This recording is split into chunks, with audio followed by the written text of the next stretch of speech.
사도행전 28장 1절부터 10절 말씀입니다.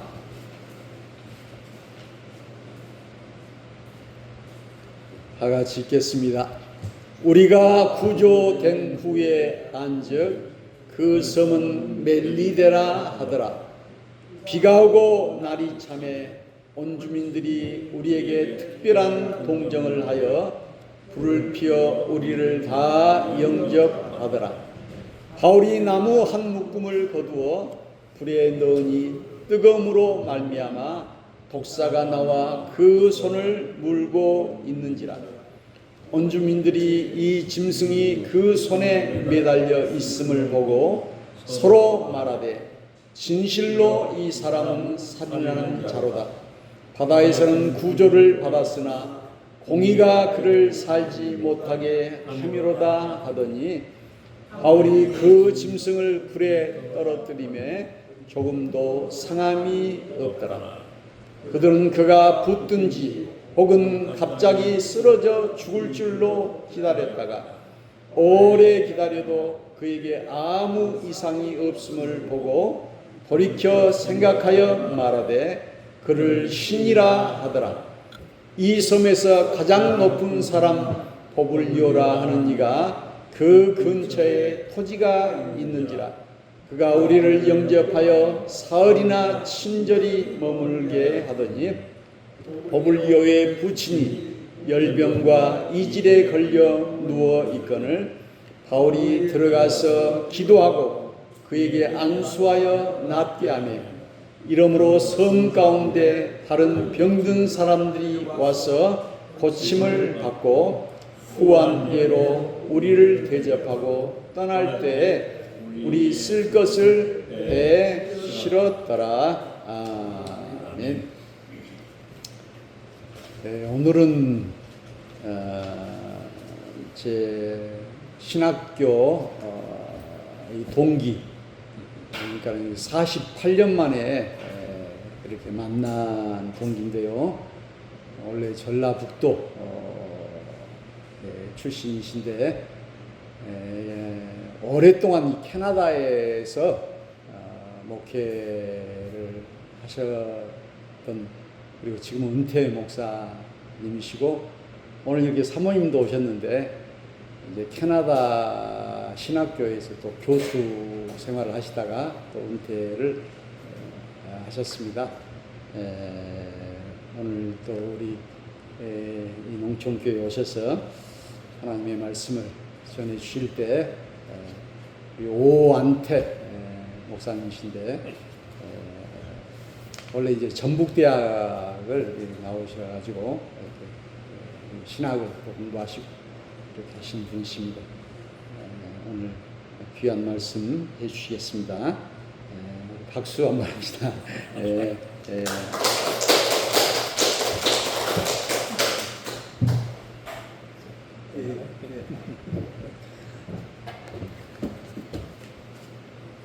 여러분들이 박수로 저를 환영해 주시니까 저는 무척 감격스럽네요.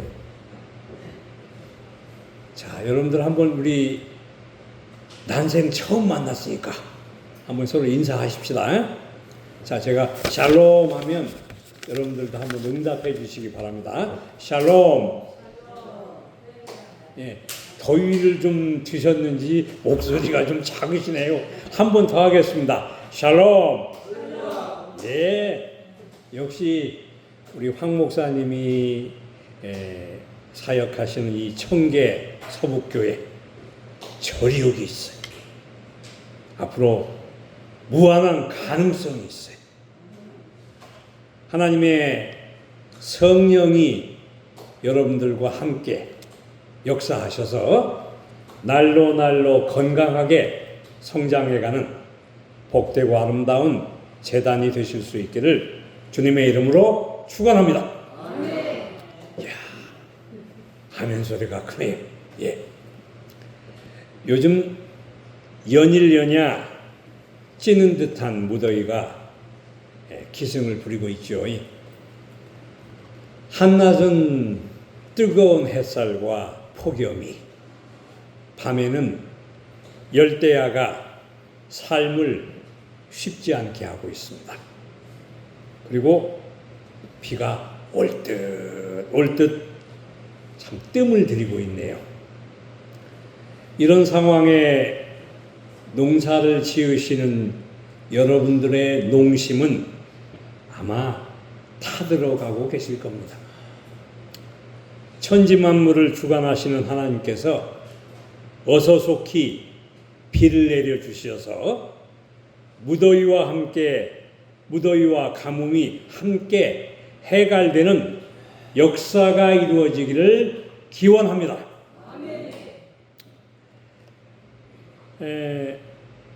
이 청계 서북교회를 섬기고 계신 우리 황인감 목사님, 아까 저하고 이 신학교 시절에 만났다고 하는데 우리 황 목사님은 참 굉장히 성실한 분이셨어요. 그 당시 한국신학대학 학보사 기자를 하셨어요. 굉장히 세밀하고 빈틈없고 실력 있는 분이셨어요. 그런 이 황 목사님이 여러분들과 함께 이 교회를 섬기면서 이 교회를 일구어 나가는 거 여러분 혼자 하셨어요. 여러분은 정말 크게 유익하셔요. 이 귀한 목사님 함께 여러분 같이 이 교회를 섬겨가면서 이 지역사회에 날로 좋은 소문이 나는 아름다운 신앙의 공동체를 만들어 가실 수 있기를 바랍니다. 여기 좀 보니까 우리 연세가 좀 연만하신 우리 장로님 또 권사님 계시네요.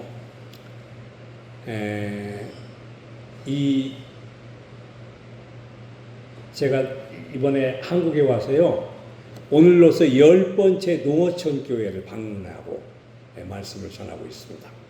근데 참 여러분 교회 분위기가 좋네요.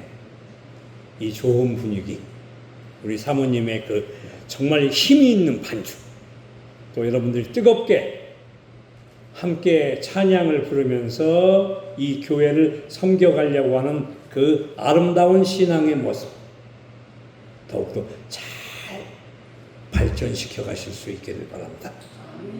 그러면서 한 가지 저도 인사를 좀 드려야 되겠어요. 오늘 저에게 이렇게 강단을 맡겨주신 우리 황 목사님 감사드립니다. 그리고 우리 장로님들, 이 저기 멀리서 온 이 사실은 전혀 저하고는 일면식도 없는 사람을 이 또 강단을 맡겨주신 우리 장로님들, 권사님들, 그리고 여러 성도님들에게도 감사를 드리고 살아계신 하나님께서 이렇게 말씀을 전할 수 있도록 하셔서 역시 알파와 오메가 되신 하나님께도 감사를 드리고 싶습니다. 제가 한국교회를 섬겼던, 제가 2000년도에 캐나다에 갔거든요. 80년대 초 당시에 여러분들이 섬기고 소속된 한국 기독교 장로회가 전남 지역에 단 하나밖에 노회가 없었습니다. 여러분 기억하세요? 그 당시에는 전남 노회 하나였다고요. 그래서 목포, 해남, 영암, 무안, 청계, 완도, 광주 아주 넓은 지역에 교회가 있어서 노회를 할 때마다 이곳저곳을 다녀본 고역이 엊그제 같은데 시간이 속절없이 이렇게 빨리 흘러서 벌써 40년이 넘었네요. 오늘 저는 주로 성경 말씀을 통해서요, 여러분들과 함께 은혜를 나누고 싶어요. 자, 여러분 미안하지만 오늘 날씨도 뜨겁고 또 뜨거운 날씨 속에 이렇게 주회전에 나왔으니까 한번 따라서 해주실래요, 여러분들? 하나님의 말씀을 읽는 자와 듣는 자와 기록한 것을 지키는 자는 복이 있다. 아멘. 이 요한계시록 1장 3절에 있는 말씀이에요. 자, 이제부터는 여러분 좀 들어주셔도 됩니다. 따라하지 않아도 된다는 말입니다. 아무것도 염려하지 말고 다만 모든 일에 기도와 간구로 너희 구할 것을 감사함으로 하나님께 아뢰라. 그리하면 모든 지각에 뛰어난 하나님의 평강이 그리스도 예수 안에서 너희들의 마음과 생각을 지키시리라. 빌립보서 4장 6절 7절에 있는 말씀입니다. 자, 한 군데만 더 제가 성경 말씀 또 읽어드리겠습니다. 내가 선한 싸움을 싸우고 나의 달려갈 길을 달려가고 믿음을 지켰으니 이제 후로는 나를 위하여 의의 면류관이 예비되었으므로 주 곧 의로우신 재판장이 그날에 내게 주실 것이며 내게만 아니라 주의 나타나심을 사모하는 모든 자에게니라. 디모데후서 4장 7절 8절에 있는 말씀입니다. 저기 유럽에 스위스라고 하는 곳이 있어요. 거기에 폴 뚜루엔이라고 하는 분이 있는데 이분은 아주 유명한 정신의학자이면서 신실한 신앙의 사람이었습니다. 그가 말하길 자연계에도 봄, 여름, 가을, 겨울에 사계절이 있듯이 우리의 인생에도, 즉 우리 사람의 삶에도 사계절이 있다고 했습니다.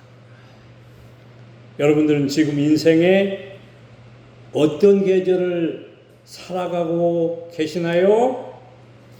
지금을 몇 세 시대라고 얘기해요, 여러분들?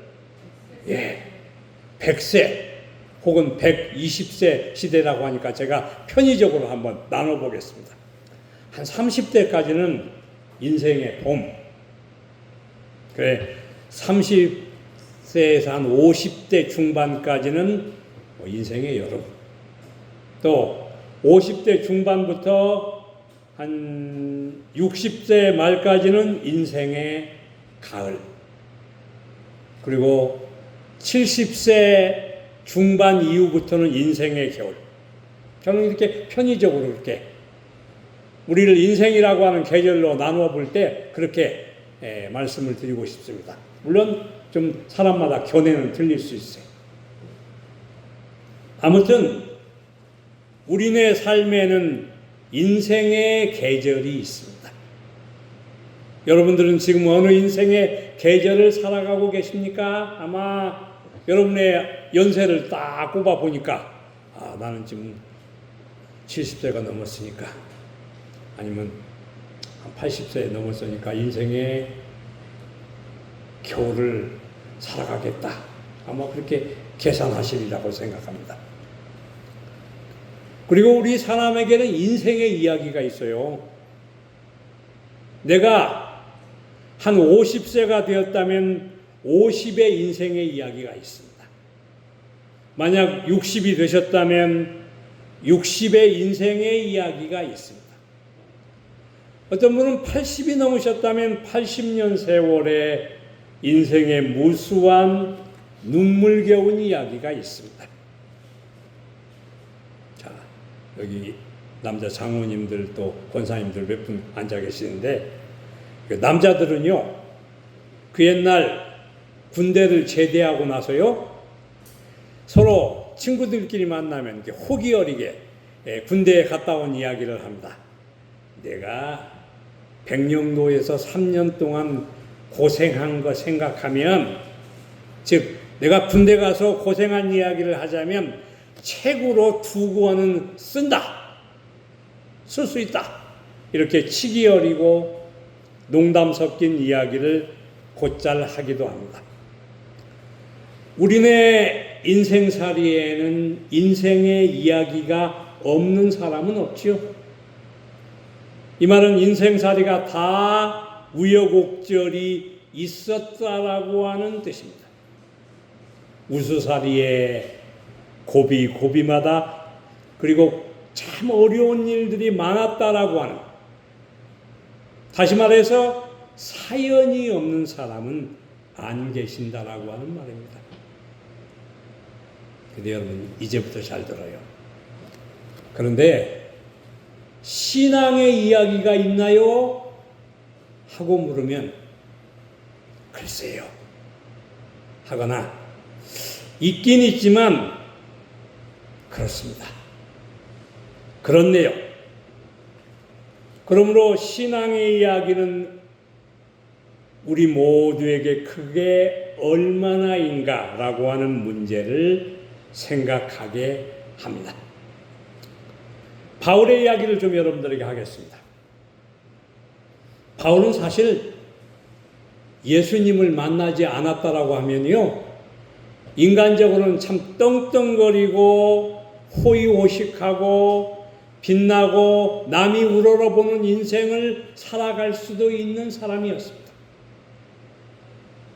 그는 나면서부터 노마 시민권을 갖고 태어난 사람이에요. 저도 캐나다 오래 산다고 캐나다 정부에서 캐나다 시민권 줬는데 요즘 가지고 있는 캐나다 시민권이나 미국 시민권과는 비교할 수 없을 정도로 그 당시 바울이 갖고 있었던 노마 시민권은 대단한 고난이었어요. 하나의 예를 들면 어떤 잘못을 저질렀어요. 그러면 살고 있는 지역에서 내가 당신한테 재판받지 않고 로마 황제한테 가서 나는 재판받고 싶소 라고 하면 그를 처벌하지 못합니다. 일단 유예하고 가두어 두어야 합니다. 현행범이라 할지라도. 면책특권, 불체포 특권, 치외법권에. 그러니까 바울이 갖고 있는 이 로마 시민권은 대단한 권한이었습니다. 그런가 하면 바울은 가마리엘이라고 하는 사람의 문화생이었어요. 그 당시 가마리엘은 어떤 사람이냐면 이스라엘에서 최고의 학문을 가진 엘리트 집단이었어요. 거기에 후계자가 바로 바울이었어요. 그런가 하면 그는 바리새인 중에 바리새인, 히브리인 중에 히브리인, 어디 하나 정말 뿔릴 것이 없는 아주 대단한 인간적인 조건을 가진 사람이었어요. 근데 그가 담에석 도상에서 부활하시고 살아계신 예수님을 만나게 되죠. 아주 극적인 체험을 하게 됩니다. 그리고 그는 자기가 받은 소명, 자기가 만난 예수 그리스도를 만난 사건이 진정한 회심이었는지에 대한 것을 한번 정말 철저하게 검증해 보기 위해서 그 자신이 스스로의 모든 것을 하나님 앞에 하나님의 일을 할 수 있게끔 내가 정말 준비된 존재인가라고 하는 것을 묻기 위해서 자기 자신에 대한 성찰을 하기 위해서 3년 동안 아라비아 사막으로 고행의 길을 떠납니다. 그 시간은 자기를 비우는 시간이었고 예수 그리스도를 향한 소명을 채우는 비움과 채움의 시간이었습니다. 그 당시요, 예수님이 이 땅에 오셨다가 3일 만에 부활하셨잖아요. 고난을 받으시고 그리고 하나님 곁으로 부활 승천하셨어요. 그래, 그 당시 예루살렘 교회는 예수님의 수제자인 사도 베드로가 이끌고 있었습니다. 그래, 예루살렘 교회의 초대 감독이 바로 사도 베드로예요. 그런데 하나님께서는 예수 그리스도를 반대하고 박해하던 사울을 불러서 바울이 되게 하셨습니다. 사울이 뭐가 되게 하셨다고요? 바울이 되게 하셨어요. 그래, 하나님은 내국인 선교를 위해서는 예수님의 12제자 가운데 으뜸 제자였던 사도 베드로를 중심으로 내국인 선교를 해서 그래서 예루살렘 교회를 세웠고 하나님께서는 세계 모든 사람들이 하나님의 자녀가 되기를 원하셨어요. 그 세계 만방에 복음을 전하는 도구로 삼기 위해서 바울을 불러서 사울을 바울로 부르셔서 안디옥 교회를 세우기 위해서 세계 선교를 하게 하셨습니다. 자, 이 두 가지는 제가 가만히 보면 기가 막힌 우리 예수님의 사람을 쓰는 용병술이에요. 사람을 쓰는 용인술이란 말이에요. 정말 적재적소에 하나님께서 역사해 주시고 같이 해 주시기 위해서 하나님께서는 사도 베드로도 불렀고 사도 바울도 불렀습니다. 자, 여러분들 이제부터 잘 들으십시오. 하나님은 사람을 통해서 역사하십니다. 하나님은 사람을 통해서 일을 이루어 가시는 분이십니다. 그러기에 우리는 누구를 만나느냐에 따라서 우리네 인생은 달라집니다. 크게 영향을 받을 수밖에 없습니다. 여러분들이 여러분의 담임 목사님이신 우리 황 목사님을 만난 거, 여러분 그래서 참 큰 행운인 거예요. 하나님의 은혜인 거예요. 하나님 앞에 감사해야 되는 거예요. 그 당시 세계의 중심이 어디였냐면요, 로마였습니다. 모든 길은 어디로?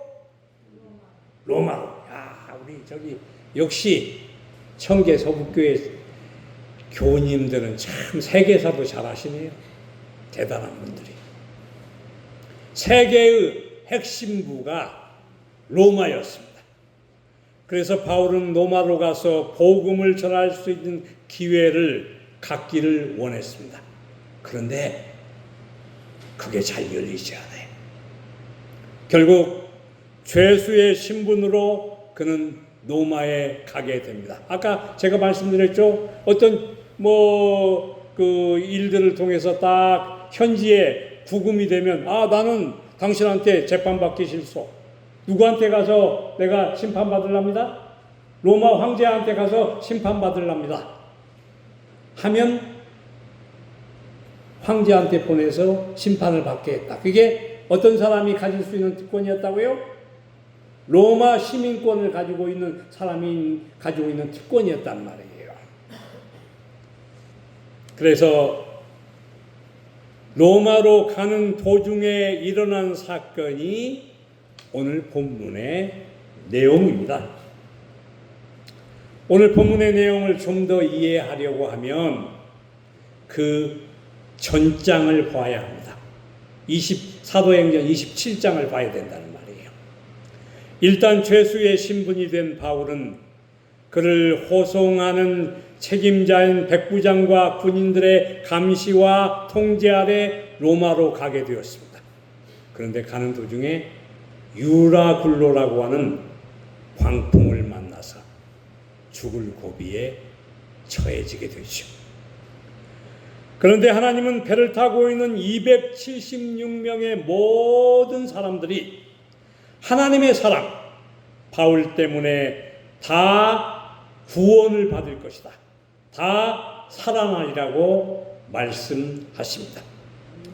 사도행전 27장 23절 이하에 있는 말씀에 이런 말씀이 나와 있어요. 내가 속한 바 내가 섬기는 하나님의 사자가 어젯밤에 내 곁에 서서 말씀하기를 바울아 두려워 말라. 내가 가이사 앞에 서야 하겠고 또 하나님께서 너와 함께 항해자를 다 내게 주셨다 하셨으니 그러므로 여러분들이여 안심하라. 나는 내게 말씀하신 그대로 되리라고 하나님을 믿노라. 누구를 믿는다고요? 하나님을 믿노라. 그런즉 우리가 반드시 한 섬에 걸리리라 하였고 천신만고 끝에 바울과 일행은 멜리데라고 하는 섬에 이제 상륙하게 됩니다. 배가 다 부서져 버렸고요. 더 이상 항해할 수가 없어요. 그래, 요즘 말하면 긴급 피난. 비행기나 이 배가 어떤 그 SOS의 상황이 생기면 긴급 피난을 할 수 있는 게 국제법이 옛날에도 있었어. 이게 긴급 피난을 합니다. 멜리데라고 하는 섬에 상륙했다는 이 멜리데라는 섬이 어떤 섬인지 알아요, 여러분들? 요즘 말하면 몰타라고 하는 섬이에요. 몰타. 한국의 여러분들의 이 자녀들 혹은 여러분의 손자 손녀들이 신혼여행 요즘 많이 가더라고요. 몰타라고 하는 거. 우리 한국도 한반도잖아요. 반도 국가잖아요. 이태리도 이 반도 국가란 말이에요. 반도 국가인데 이태리의 밑에 보면 시실리라고 하는 섬이 있고 이 시실리의 밑에 바로 멜리데라고 하는 섬, 요즘 말로 하면 몰타라고 하는 섬이 있어요. 자, 이제 거기에 긴급 피난해서 상륙한 그들은 정말 몇 날 며칠 태풍을 만나서 정말 죽을 고비를 넘겼어. 먹지도 못했어. 그리고 다 기진맥진해서 이제 뭐 죽을지 살지 모르는 그 사경을 헤매게 됐어. 하나님의 섭리와 하나님의 계획 속에 멜리데라고 하는 섬에 그들은 이제 상륙하게 됩니다. 근데 상륙해서 생겨진 일들이 오늘 황 목사님과 여러분들이 봉독한 본문의 내용이에요. 어떤 일이 있었냐? 얼마나 추웠겠어요. 며칠 먹지도 못하고 그냥 물에 젖어가지고 추위에 떨는. 그래서 불을 피우는데 이 불을 피우려고 해서 이 바울이 한 묶음의 나무단을 딱 던졌는데 거기에서 뭐가 나왔어요? 오늘 본문에 독사가 나왔어요. 독사가 바울의 손을 물어버렸어. 원주민들은 알아요. 저 사람 이 독사에 물리면 죽어. 맹독을 품은 그러한 뱀이기 때문에 이 원주민들은 거기에 물린 사람은 살아난 사람이 없어요. 그래 오늘 성경 사도행전 28장 4절에 보면 뭐라고 그들이 이렇게 이야기하냐면 원주민들이 이 짐승이 그 손에 매달려 있음을 보고 서로 말하되 진실로 이 사람은 살인한 자로다. 바다에서는 구조를 받았으나 공의가 그를 살지 못하게 하도다. 그렇게 얘기했습니다. 너무 안타까운 일이죠. 정말. 근데 오늘 성경에 보니까 이 사람 이제 바울은 죽어야 돼. 이 독사에 물려서 이제는 거기서 정말 안타깝게도 구사 일생으로 살아났지만 거기서 인생이 끝나야 돼. 근데 오늘 이어지는 본문에 보면 그런데 죽어야 될 바울이 죽지 않으니까 사람들이 원주민들이 그를 떠받들어 무엇으로 추앙했다고 했어요? 성경 잘 보세요. 신으로 추앙했다고 했습니다. 그리고 원주민들의 실력자 보빌로의 아버지가 몸이 아팠는데 바울이 가서 그를 낫게 했어요. 그리고 그들의 적극적인 도움으로 휴식도 취하고 먹을 것도 먹고 그 다음에 보급도 받고 그래 3개월 동안 이 멜리데라고 하는 섬에 머무르면서 그들이 모든 다시 노마로 갈 그런 준비를 하게 되는 것입니다. 이게 놀라운 하나님의 섭리 아니에요, 여러분들?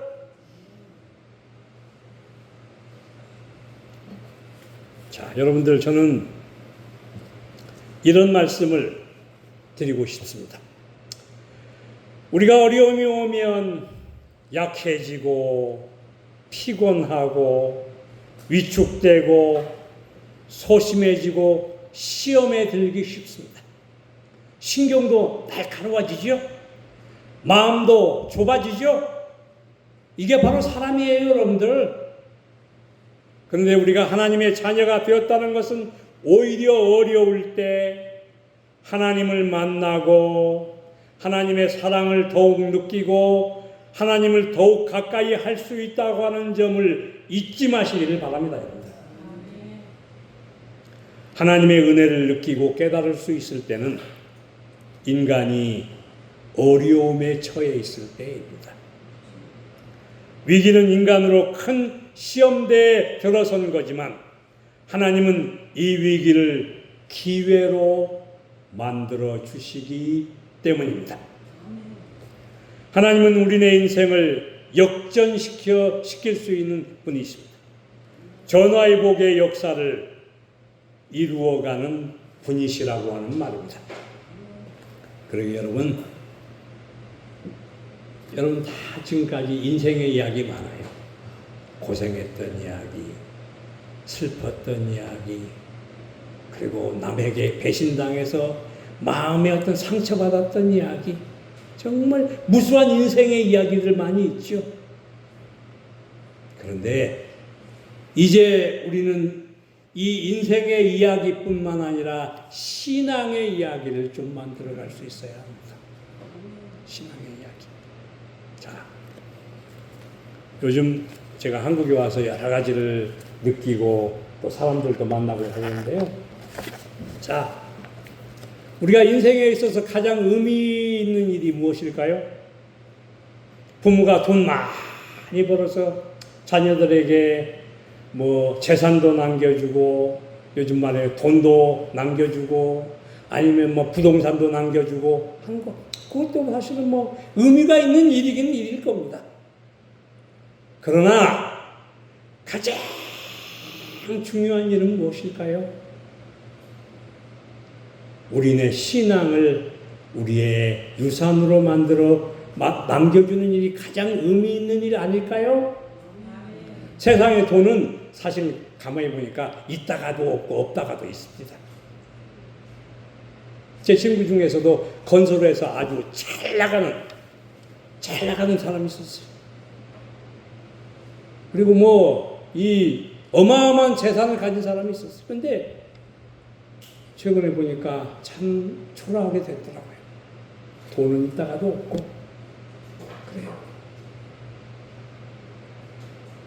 가장 중요한 것은 우리네 인생에서 신앙의 이야기, 신앙의 값, 신앙의 유업, 그것을 남겨주는 일이 가장 중요한 일 아닐까요, 여러분들? 그리고 그게 가장 의미 있고 하나님의 기뻐하시는 뜻을 이루어가는 인생의 삶 아닐까요, 여러분들? 그러기에 청계서북교회 귀한 우리 성도님들은 이제부터는 인생의 이야기뿐만 아니라 신앙의 이야기를 남겨주고 신앙의 유업으로 이어갈 수 있는 성도님들 되실 수 있기를 바랍니다. 바로 바울이 그 좋은 조건이었음에도 불구하고 그는 신앙의 이야기를 남겨준 사람이 되었기에 성경 말씀에도 기록되고 우리도 그 말씀 속에서 은혜를 받잖아요. 이 귀한 교회 성도님들이, 이 더운 날씨에 교회에 찾아 나오신 여러분들이 이러한 놀라운 오늘의 성경을 통해서 새로운 깨달음, 새로운 다짐, 새로운 결단을 할 수 있는 복되고 의미 있는 시간이 되어주실 수 있기를 주님의 이름으로 부탁드립니다. 기도하겠습니다. 하나님, 오늘 저희들에게 주의 성전에 찾아 나와 예배드릴 수 있게 해 주신 것을 감사드립니다. 우리들에게는 인생의 이야기들, 인생에 하고 싶은 하소연들 많이 있습니다. 그런데 지금부터는 인생의 이야기뿐만 아니라 신앙의 이야기를 만들어가는 저희들 되게 하여 주시사 가장 값지고 썩어지지 아니하고 가장 의미 있는 인생의 삶을 만들어갈 수 있는 저희들이 되게 하여 주시옵소서. 예수 그리스도 이름으로 기도하옵나이다. 아멘.